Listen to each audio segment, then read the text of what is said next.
Os vikings estraçalharam a língua inglesa 2 vezes.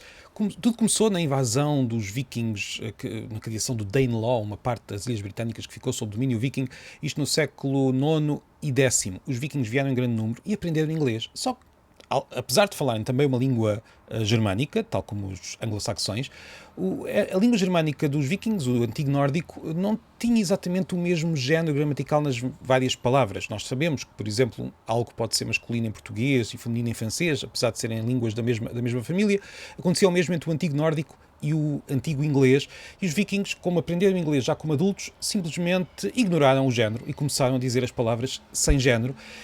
E isto aconteceu com tanta força que o inglês ficou mesmo assim. Os próprios anglo-saxões, já depois de misturados com os vikings, que vieram em grande número, como eu disse, acabaram por perder o género, e o inglês é uma das raras línguas indo-europeias que não tem género nos nomes comuns. Mesa não tem género, neste caso table. Book não tem género.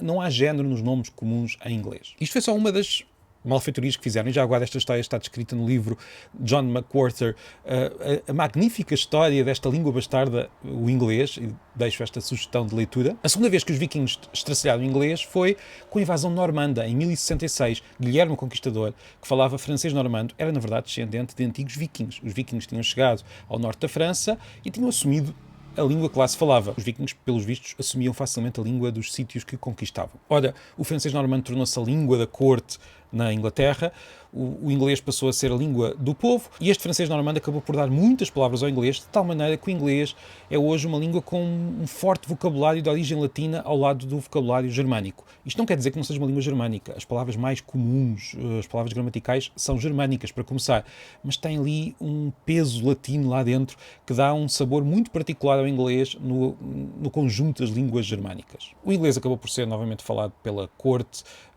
ao longo dos séculos. O francês normando foi sendo abandonado, mas ainda não completamente. Ainda hoje há cerimónias no Parlamento inglês que são em francês. Podemos ouvir uma. Le roi, le vote.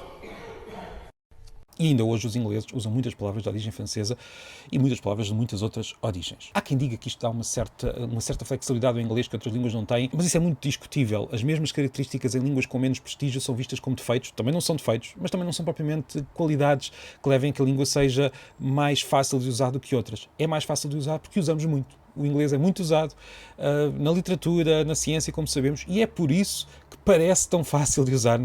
É apenas uma questão de hábito. Não deixa de ser uma língua com uma história muito, muito interessante, com uma literatura riquíssima, e é também por isso que falo dela aqui. Alguém poderá perguntar porquê é que estás a falar do inglês num canal em português. Olha, também há muitos vídeos em inglês sobre o português. Por que razão é que nós não podemos falar em português sobre o inglês?